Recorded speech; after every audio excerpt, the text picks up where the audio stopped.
Ao lado do presidente do PSDB em Mato Grosso, deputado federal Nilson Leitão. Lembrando que você pode mandar a sua pergunta por meio do chat no endereço tv.rdnews.com.br, que a gente encaminha o seu questionamento ao nosso convidado. Enquanto eu aguardo a sua participação, vamos ao nosso bate-papo, à nossa entrevista. Bom dia, deputado, e obrigada mais uma vez pela presença na RDTV. Eu que agradeço, é sempre um prazer estar aqui. Deputado, o senhor é um dos coordenadores da campanha do presidenciável Aécio Neves na região centro-oeste, não só em Mato Grosso. Como que está a agenda do Aécio para Mato Grosso? O Aécio, ele virá a Mato Grosso no dia 19, né? Dia 19 será numa terça-feira, ele vai chegar aqui às 16 horas, 15h30, né? Dará uma coletiva já em praça pública, será na Praça da República, em frente à Catedral, já convidando toda a imprensa estadual para estar presente, usando aqui o seu espaço, e convidando toda a sociedade para essa concentração. A partir da coletiva, ele fará uma caminhada na 13 de junho até a Praça Ipiranga. A Praça Ipiranga ele fará também uma fala para a população, fará lá o seu discurso, né, as suas propostas, terá todo o tempo ali para abraçar o cuiabano, ficar próximo à população. Ele não quis fazer evento fechado, ele falou que quer ir para a rua. E aí nós estamos organizando esse evento em Cuiabá e depois de tudo isso nós iremos a Sinop. À noite ele faz lá também um ato político em Sinop, praticamente lá um comício com toda a região norte de Mato Grosso, na expectativa dele voltar mais uma vez a Mato Grosso. A escolha de Sinop em razão de ser sua base eleitoral?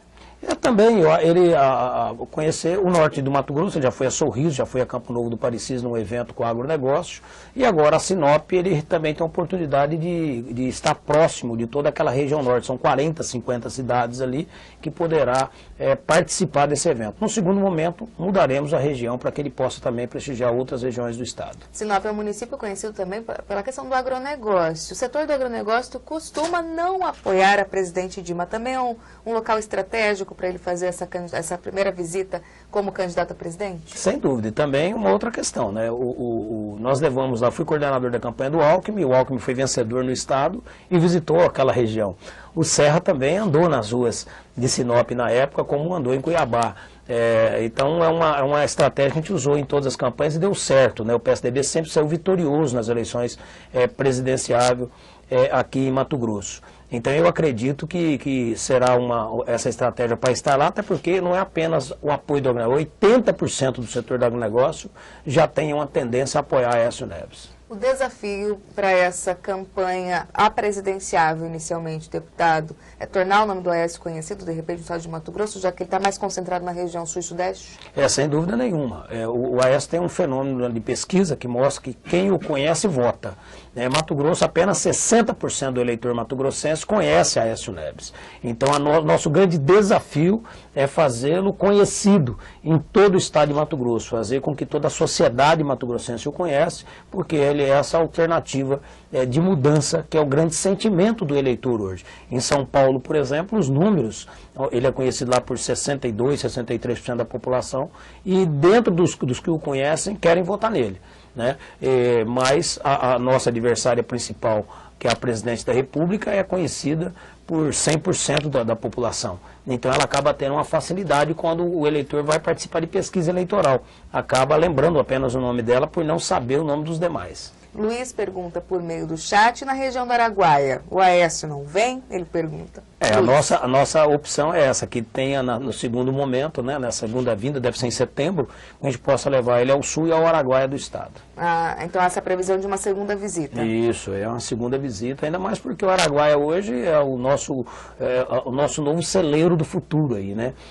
A região que precisa ser desbravada e que precisa uma atenção especial dos governos que não está tendo hoje, nem federal nem estadual. Muitas promessas de ferrovias, de estradas, mas é a mesma promessa de 10 anos atrás. Então, Araguaia, com certeza, será uma boa atenção nossa. Organização do PSDB em Mato Grosso para a campanha no estado mesmo. Presidente, qual é a intenção de se fazer deputados estaduais e deputados federais? Nós queremos eleger, no mínimo, aí, 3 deputados estaduais. Há possibilidade, tem bons nomes aí participando das eleições.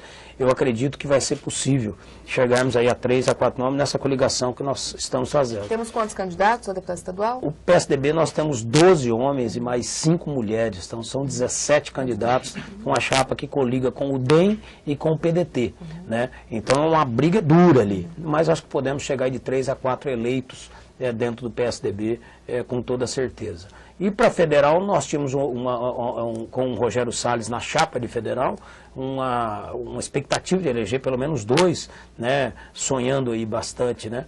Hoje nós continuamos sonhando que poderá ser 2, né. Nós temos mais 2 candidatos, que é o Chiquinho e o Ricardo, que é daqui de Cuiabá, e nós sonhamos em poder chegar. Mas os números mostram que poderemos eleger 1 a 2, mas com certeza 1 com chance de ser 2. Uma das apostas seria o próprio nome do senhor, já que é candidato à reeleição. Eu espero, né? Nós estamos trabalhando para isso, para que possa ser reeleito. Na Câmara dos Deputados, o senhor é vice-líder do PSDB na Câmara e tem usado bastante a tribuna, falava nos bastidores, até mais que o próprio líder do PSDB na Câmara. Deve adotar esse mesmo tom nessa caminhada até as eleições? Eu acho que é o estilo, né? Você não tem como mudar, é da natureza da gente, né? Eu sou um conciliador, eu sou de articulação, um lutador para isso, mas eu tenho meu estilo, ou seja, percebe que na campanha vai ter críticas duras, ou nós vamos responder, nós vamos também fazer os nossos posicionamentos, não vamos deixar de nos posicionar, porque é campanha eleitoral. Você não pode ser um jogador de treino e outro jogador de jogo. Você tem que ser o mesmo aguerrido, com a mesma honestidade das palavras, né, com a mesma proposta. Nós precisamos ser bastante honestos intelectualmente na campanha eleitoral. O PSDB costuma trabalhar bastante, aliás, as campanhas em nível estadual costumam arrecadar bastante dinheiro, em razão de você precisar viajar o estado todo, né, deputado? O senhor teve as contas, já da primeira prestação de contas, aquele que mais teve receitas e despesas nessa primeira prestação. A que o senhor atribui as doações de campanha, os financiadores? Não, eu acho que eu sou dos que menos vou receber. A diferença é que eu prestei minha conta de forma honesta. E não tenho problema de falar isso. Precisa de fiscalização na campanha eleitoral. Eu duvido muito, teve candidato aí, a deputado federal, que prestou conta de 12 mil reais. Eu quero fazer uma conta para quem vai nos assistir, está nos assistindo. Alguém que visita 30, 40, 50, 70 cidades nesse período com 12 mil reais, quem pagou a sua gasolina, quem pagou o seu transporte, quem pagou o seu hotel, o seu material, a contratação. Não é que eu prestei conta de muito dinheiro. É só fazer a conta aí de 50 a 60 cidades. Se eu gastei 700 reais, 600 reais por cidade, é um valor razoável. O que não é razoável é quem não prestou a conta como deveria. E eu sempre digo que toda corrupção começa nas eleições. Então a grande honestidade começa na prestação de contas. Eu falo para a minha equipe que tudo que eu fizer tem que ser de forma oficial, porque é assim que funciona a campanha eleitoral. Eu deixei de ser um cidadão comum no dia do registro da minha candidatura. A partir dali, se você me emprestar o seu carro como minha eleitora, você tem que fazer um termo de doação e declarar aquilo financeiramente na minha conta. Então, muita coisa está na minha prestação de contas, não é dinheiro. É doação de um computador, é doação, aluguel de prédio, que às vezes foi doado, mas precisa estar declarado lá. A diferença é que eu declaro, só essa. Os demais candidatos podem não ter feito. Muita gente não declara a verdade, né? E é isso que é o grande problema. É só ver o tamanho da estrutura de alguns na rua que já está com... O meu material não foi para a rua praticamente. Eu vou começar a soltar minha campanha dia 15. Tem gente que já está em campanha há 30 dias e declarou 10 mil reais. Tem gente que diz que não gastou nada e está com material na rua aí há 20, 30 dias. Então é só prestar atenção nesses detalhes. Deputado, enquanto presidente do PSDB, como têm sido os trabalhos ligados à coligação Coragem e Atitude para Mudar para o fortalecimento do nome do Pedro Táxi? Tivemos inúmeras rusgas internas. Essa desistência do Jaime já foi superada? Eu acredito que sim. O Jaime é um grande companheiro, é um parceiro, é uma falta enorme dentro da campanha eleitoral.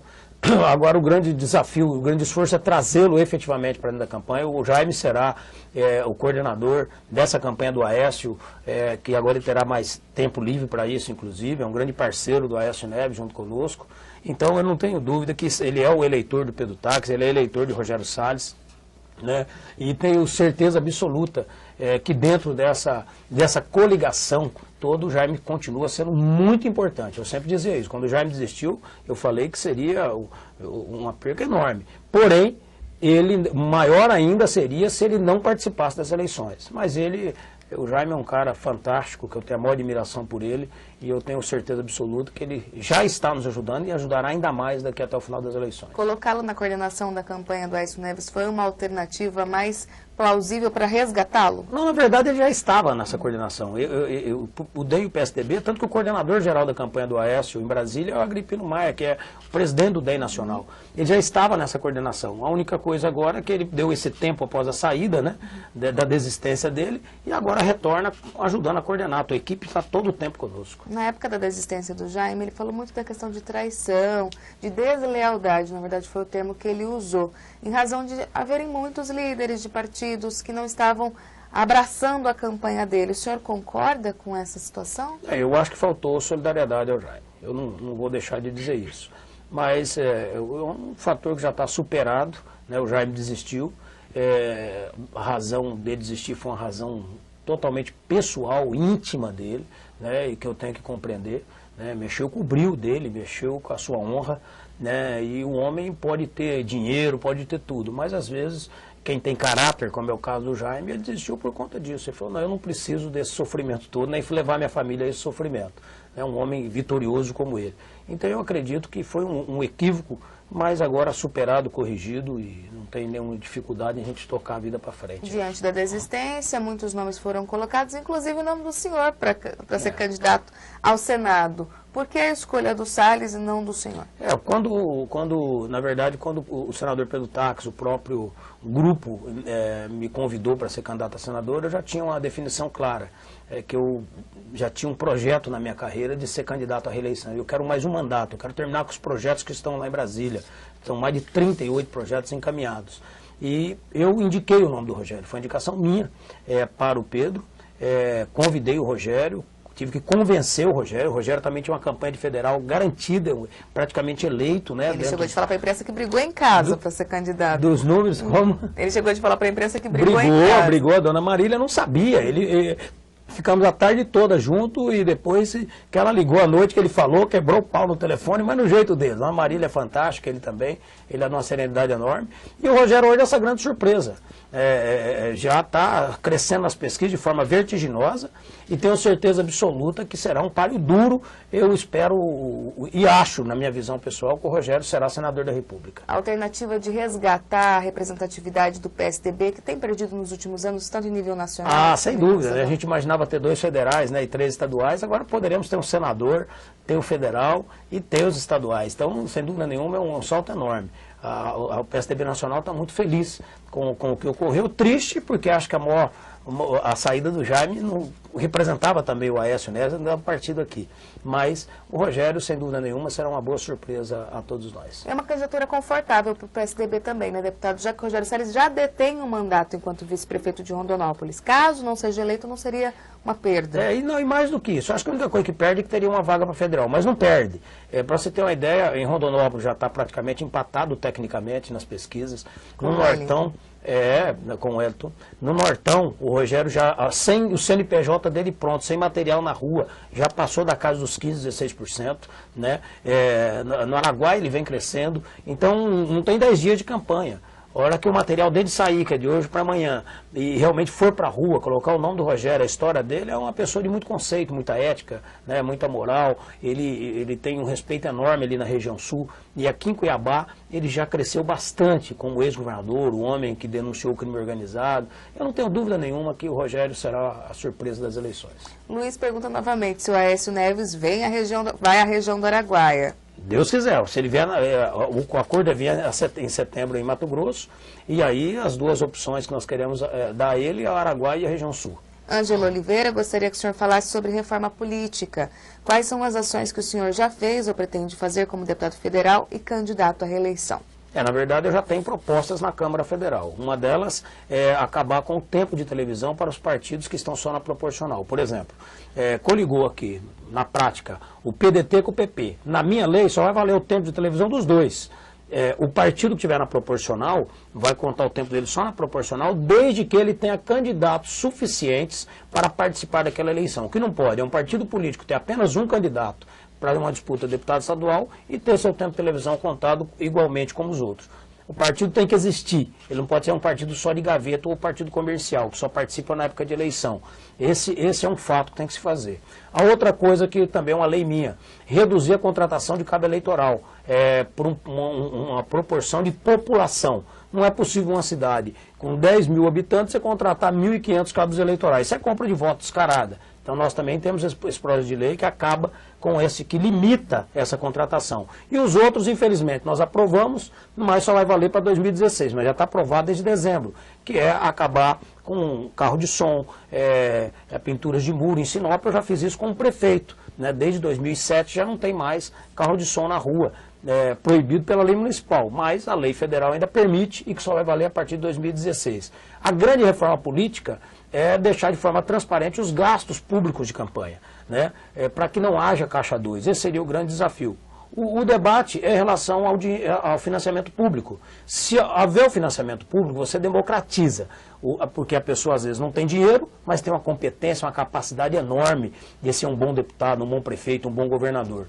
E o que ele faz? Ele disputa a eleição contra o dinheiro, que é muito dinheiro, às vezes dinheiro público de forma ilegal, ou às vezes dinheiro de grandes empresários, e acaba ficando desleal esse debate. O financiamento público, ele precisa ser colocado, na minha opinião, mas com voto distrital, ou seja, valendo a eleição para cada região, para que cada região seja contemplado com um candidato. Ângelo Oliveira ainda se manifesta pelo chat, deputado. Quando o Brasil vai fazer política de verdade, os deputados irão criar um sistema político verdadeiramente democrático? Não, ele existe. Na verdade, o problema é a prática.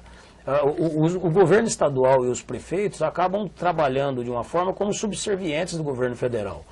Porque na Constituição são todos iguais.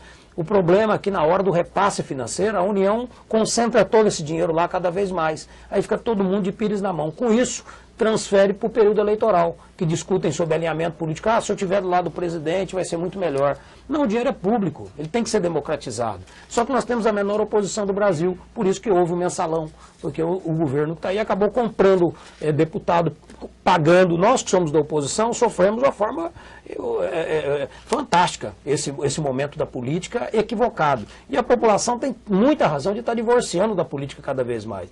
Se não tiver uma mudança radical nesse sentido do comportamento político, está muito mais no comportamento do que na lei. Esse é o problema. Tem deputado que está prometendo a mesma coisa há 10 anos. É uma rodovia que vai sair, não sai. A duplicação de outra rodovia, uma ferrovia. É um hospital que, por exemplo, Cuiabá é a única capital brasileira que não tem um hospital mantido pelo Estado. Então é muita promessa, dá para se usar o mesmo VT de 10 anos atrás agora, para essas eleições, porque é a mesma promessa. Então é comportamento. Precisa mudar o comportamento. Isso está muito na mão do eleitor. O eleitor é que precisa, de fato, escolher o seu candidato e não apenas dizer, olha, todo mundo é igual, não é todo mundo igual. Quem está em casa aí tem 4, 5 filhos, os filhos são diferentes dentro de casa. E na política também tem muita gente diferente e comprometida. Paulo Becker, de Juara, pergunta por que o senhor desapareceu da cidade. De Juara? Não desapareci de Juara. Eu acho que a presença física minha acabou não sendo uma coisa que eu consegui fazer nos 3 anos. Eu assumi 19 comissões, assumi a liderança da oposição, né? O meu papel em Brasília repercutiu no Estado e no Brasil, né? Hoje eu presido várias comissões e dentro disso o meu trabalho é praticamente semana inteira dentro da Câmara Federal e eu acho que fui eleito para isso, inclusive. O Paulo é um grande amigo, um grande irmão, né? Eu não estou aí fisicamente, mas encaminhei emendas, trabalhei e continuo tendo carinho aí da toda a população de Juara. Inclusive fechei uma pesquisa há poucos dias no Vale do Arinos. Meu nome é muito lembrado aí, bem mais do que em 2010 e com certeza absoluta vocês podem sempre contar comigo. Ângelo Oliveira pede para o senhor comentar sobre coligações partidárias. Qual o benefício dessa prática? Eu acho que a coligação partidária é um modelo no Brasil vencido. Aliás, os partidos no Brasil estão vencidos. Então, quando foi feito agora o encaminhamento da lei para fazer com que os partidos que tivessem que estar vivos aí, fossem os partidos que efetivamente estivessem atuando com o mínimo da regra, foi vetado porque a maioria, quem está no poder, quer manter 30, 40 partidos menores apenas para usar seu tempo de televisão. Eu acabei de explicar que isso acabaria com a minha lei. Se não usar o tempo de televisão, acabou o comércio dos partidos e as coligações diminuiria bastante. Agora, é claro, no nosso caso, por que o PSDB se uniu ao candidato a governador Pedro Tax nessa campanha? Porque nós somos oposição. Nós perdemos a eleição em 2010. O Wilson Santos candidato a governador e o Mauro Mendes candidato a governador. Esses dois grupos perderam a eleição. Sentimos que contra esse poder econômico que está aí, um Estado rico, e que algumas pessoas não têm pudor para usar o dinheiro público para fazer campanha eleitoral, só tinha uma chance, nós nos unir a favor de um objetivo, que era essa mudança, uma nova proposta para Mato Grosso. Então essa coligação foi exatamente baseada nisso, e não em outra coisa. Nós não temos cargos a oferecer, não foi negociado nada de futuro, ao contrário, foi acreditando que é possível apresentar uma nova proposta. O modelo, eu concordo com qualquer um que falar, o modelo está vencido e eu acho que precisa ser mudado, não só comportamental, mas também a legislação. Não pode mais ter esse modelo político que está aí. E, repito, esse modelo é que faz com que a corrupção comece nas eleições e não para durante o mandato para muitas pessoas. Qual vai ser a organização do PSDB, deputado senhor, enquanto presidente do partido, para evitar as debandadas que a gente tem registrado, especialmente na coligação Coragem e Atitude para Mudar? Eu acho que não houve assim, debandada, sabe? É claro que um nome ou outro, todos importantes, acabam ficando descontentes quando se junta muita gente, né? Os espaços reduzem. Mas que espaço é esse? Nós somos hoje a oposição. Nós não somos governo. Esse espaço só poderia ser debatido depois de uma vitória, que mesmo assim não há necessidade, né? O Estado é muito grande, precisa de todo mundo para ajudar a administrar. Eu acredito que é normal, nesse período, esses conflitos, quando se junta 3, 4, 5 grupos antagônicos, né? No efeito da disputa eleitoral, mas que muitos pensam iguais no que tange a esse futuro, a essa mudança que nós sonhamos. Então eu acho que não tem tanta debandada. Quem desistiu do grupo, quem saiu do grupo, foi por uma questão pessoal, ou não alcançou o espaço que desejava, e aí é complicado, quando você faz política, você tem que pensar no coletivo. Quando você pensou em você, você tem muita chance de se frustrar. Quando você vem para a campanha eleitoral, vem participar de um grupo político, pensando apenas no seu espaço, você tem uma chance enorme de se decepcionar. Quem não vem com isso e pensa realmente no coletivo e numa proposta, num projeto novo, não se decepciona porque está aí, vai enfrentar dificuldade, vai enfrentar barreiras, mas definitivamente vai estar aí muito focado no objetivo que é ganhar as eleições e apresentar um novo projeto para o Estado. Como o PSDB deve lidar com esses correligionários que não adotarem a coligação? Eu acho que é um momento do basta, né? Acho que a população está cansada da política e nós também estamos cansados das infidelidades, das deslealdades que existem na política. Quem faz parte de um partido político, se está naquele partido é porque tem que gostar daquele partido. Se não gosta, pede para sair do partido. Mas se está no partido, tem que ser leal àquele partido. O partido decidiu, ele tem uma regra, ele tem um regimento. Ele tem um regimento que todo mundo, quando entra, tem que saber qual que é. Decidiu apoiar um grupo, esses filiados têm que acompanhar esse grupo, principalmente quem tem cargo eletivo. Né? Um vereador, foi eleito vereador por esse partido, está usufruindo das benesses desse partido. Chega num outro período eleitoral, onde a candidatura é de majoritária, ele não acompanha, o partido irá ter suas punições sim. Nós criamos uma comissão de ética presidido pelo Dr. Luciel Tavares, né, que é o secretário-geral do PSDB, e ele estará acompanhando no estado todo o comportamento do partido, para que a gente saia, pelo menos, mais ético do que entramos. Nós possamos ter aí um acompanhamento, pelo menos para corrigir, né, a questão da ética, que é o que a sociedade desperta cada vez mais contra a política, o comportamento da classe política. Olha, precisa de ter um certo rumo, e esse rumo que nós queremos ter no PSDB. Cobrando essa dedicação dos correligionários, serão estabelecidas metas? Como vai funcionar essa organização? Eu acho que um partido político que vive na cidade, ele tem lá o seu grupo, ele precisa trabalhar pelo mínimo de votos, né? Pelo menos demonstrar que ele participou da campanha eleitoral. Não ter o partido apenas para dizer, olha, eu sou presidente do partido da cidade tal ou da cidade tal. Ele precisa, de fato, participar da agremiação, ele precisa disputar, discutir a eleição, pedir voto para o seu grupo, seu presidente da República. O PSDB oferece isso. O PSDB oferece alternativa. Se nós não tivéssemos candidato a presidente da República, nós não temos candidato a governador do PSDB. Mas temos um candidato a governador que o PSDB escolheu e aprovou em convenção. Então é necessário que seja leal, que seja fiel a isso. E isso vai ser cobrado, avaliado. Isso não é uma meta só do PSDB. Outros partidos já estão fazendo isso também, entendendo que não adianta mais ir contra a questão partidária. Como acontece nos Estados Unidos, o partido forte torna a democracia mais forte. Agora, quando a pessoa se torna mais forte que o partido, aí fica uma coisa individualizada. Aí vira essa bagunça que o Brasil está vivendo. Luiz pergunta sobre a BR-158. O que eu gostaria que o senhor falasse sobre o assunto. Ela vai ser terminada? Muitas famílias são destruídas devido aos acidentes nessa época do ano. Isso é a maior pouca vergonha que tem no Mato Grosso, no Brasil, obras como essa. A 158, desde quando eu era vereador em Sinop, em 1997, estão lançando essa obra. Já lançaram ela umas 40 vezes, mais ou menos. Né? Toda vez tem um ato de lançamento. Só nos últimos 10 anos foi lançado 8 ou 9 vezes. Agora, que um traçado novo ia sair, mais uma vez, vem a FUNAI para tentar mudar o traçado devido a Suiamiçu, né? Querendo aumentar uma reserva que, na minha opinião, não existe. Então, ela, mais uma vez, paralisou. Mas quem é a FUNAI? A FUNAI é o governo. Quem é que faz a obra federal? É o mesmo governo. Peraí. Então, quem é que está enrolando, embromando? É o governo. E quem promete ela é irresponsável.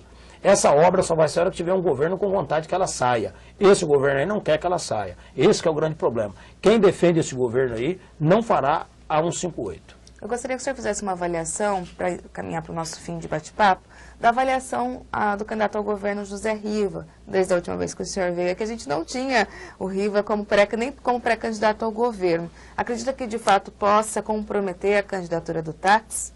Não, eu acho que disputa eleitoral você não escolhe adversário. Eu tenho respeito por toda a classe política, inclusive pelo Riva, mas não estou do lado do Riva na campanha eleitoral, estou do lado do Pedro Táxi na campanha eleitoral. Acho que o Pedro Táxi será vencedor dessa disputa e pelos números da pesquisa tem uma chance enorme de se eleger no primeiro turno. E que vamos trabalhar para que ocorra isso, para que gaste menos, para que seja uma campanha menos desgastante e que tenha menos gastos financeiros também e que já aí no mês de outubro já possamos trabalhar uma transição de governo já olhando o ano que vem. Se tiver o segundo turno, eu acho que a chance continua sendo favorita do senador Pedro Táxi. O deputado Riva é um deputado trabalhador, lutador, mas hoje está impedido pela justiça, vai recorrer, tem chances aí de reversão, mas eleitoralmente eu acredito que o Pedro Táxi hoje tem as vantagens para ganhar as eleições ainda no primeiro turno. Algumas pessoas dizem que quem vota no Táxi não vota no Riva, quem vota no Riva não vota no Táxi. O senhor acredita nessa máxima? Não, o eleitor ele pensa por ele. Né? Quem acha que eleitor é massa de manobra está enganado. O eleitor, ele vota por ele.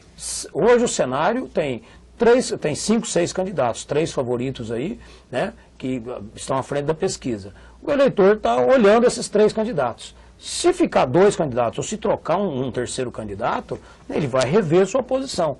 Né? Isso acontece todo dia, todos os dias. Não é porque a pessoa vota em mim que vai votar no meu irmão, porque tem o mesmo sobrenome.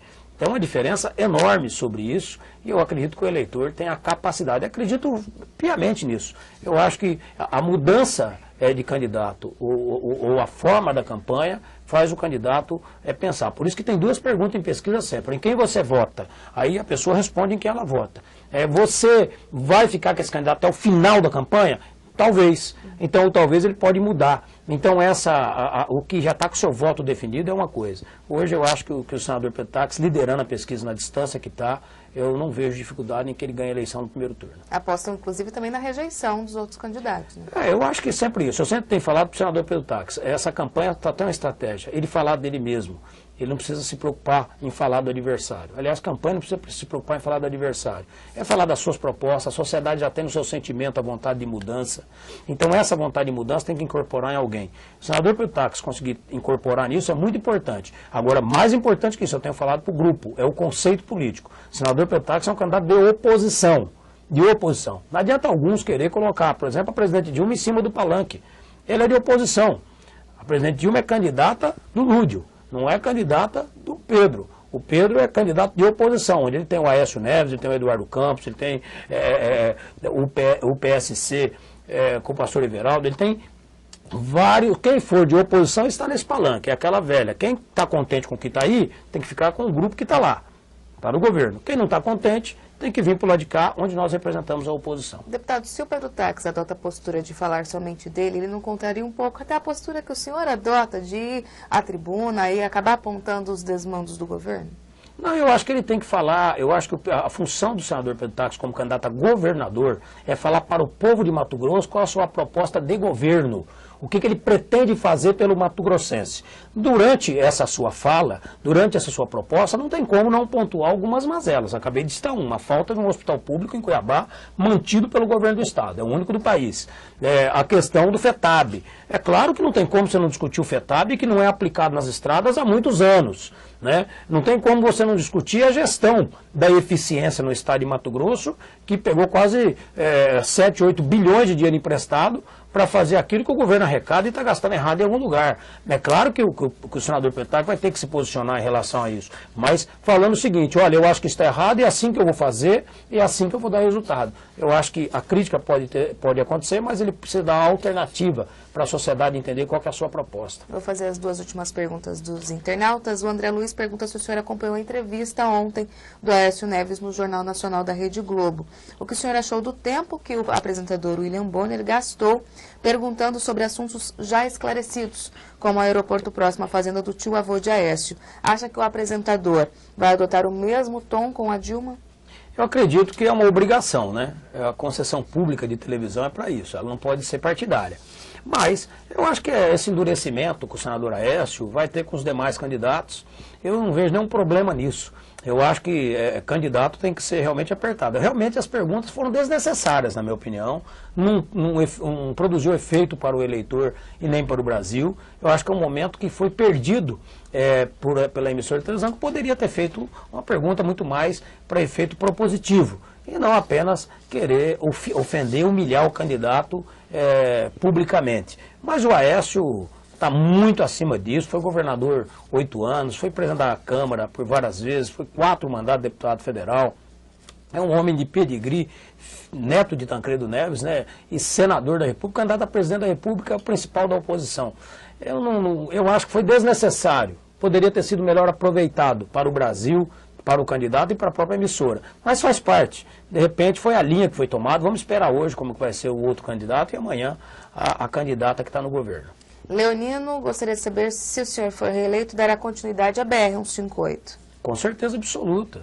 Com certeza absoluta é uma luta, não só a 158. Toda a infraestrutura logística do Estado tem que continuar sendo uma luta. Agora, o que eu falei agora há pouco, eu repito, não adianta enganar. Com o governo que está aí há 10 anos prometendo, não vai ocorrer. Porque o modelo que eles adotaram para fazer com que essas rodovias ocorressem não vai acontecer nunca, porque eles cada vez criam um empecilho. Quando o empecilho não é financeiro, não é orçamentário, agora é indígena. Quer dizer, um absurdo, uma coisa incomum que acontece nessa região, que é a falta de vontade do governo. Para prestigiar nosso internauta, a última pergunta. Agora, Ângelo Oliveira pergunta: o partido político deveria por receber recursos públicos do fundo partidário, não deveria ser submetido à Lei 8666, que é a Lei de Licitações? Isso não minimizaria as fraudes? É assim, mas só que os gastos até R$8 mil você não precisa licitar. Por exemplo, o PSDB recebe aí de 15 mil a 20 mil por mês para manter a estrutura partidária. Isso é o que ele recebe por mês. Você mantém a folha de pagamento, então a metade disso. Então o que sobra para gastos, você gasta às vezes R$1.000 de aluguel. Agora, a partir daí, se você for fazer uma compra acima desse valor, eu concordo que tem que ser tratado como qualquer coisa pública no país. Mas sempre é um valor muito baixo. Agora, nacionalmente, sim, nacionalmente é um valor alto que se recebe e aí precisa ser redistribuído. É uma boa proposta para que se possa colocar. Apesar que o governo do PT acabou com a 8666, né?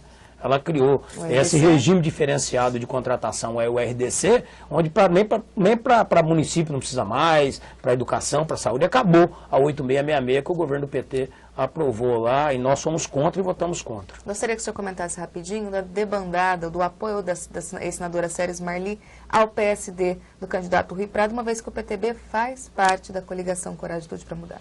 A senadora Séries tem uma história em Mato Grosso, é bonita, ela é uma lutadora, eu fui deputado estadual com ela, mas é lamentável. Eu sou amigo do Rui Prado, né, represento o setor que ele faz parte, que ele preside, a FAMATO, mas eu acho que foi um erro, acho que tem uma questão partidária. A senadora Séries não conseguiu emplacar o seu nome para Senado, na chapa de Pedro Taque, que ela tentou, e a partir daí ela já não apoiava o Jaime Campos. Então não é uma novidade, ela não está apoiando aqui. Ela já não apoiava o Jaime Campos. Silenciou por um tempo e decidiu agora apoiar o Rui por uma questão pessoal. Acho que é um apoio pessoal dela, é um direito que ela tem, né? Ela escolheu o seu candidato a senador E eu desejo muita sorte para ela e para o Rui, para todos os nossos adversários. Espero que essa eleição termine em paz para Mato Grosso e que tenha um novo momento aí do Estado, em que as eleições terminem de fato e comece aí um novo projeto para o Estado. Ela chegou de participar do trabalho de articulação do Grupo dos 13? Ela trabalhou, ela chegou a visitar em janeiro, no começo, nós fomos ao Araguaia junto, mas logo de que o nome do Jaime foi se consolidando, ela se afastou de forma muito forte de todo o grupo. Acredita em segundo turno? Eu acho que nós temos uma chance enorme de ganhar no primeiro, mas é sempre um risco, temos que trabalhar muito, nos dedicar com muita humildade, fazer que tenha a união desse grupo, né, essa harmonia que é importante e que acertar esse discurso cada vez mais para que a sociedade se sinta confiante, né, nesse grupo que está apresentando essa nova proposta. Tá certo, deputado, a gente agradece sua participação mais uma vez aqui no RDTV. Eu que agradeço e deixo aqui o convite para o dia 19, na Praça da República, às 15h30, para receber o nosso presidenciável Aécio Neves. Eu ficarei muito feliz em vê-los lá.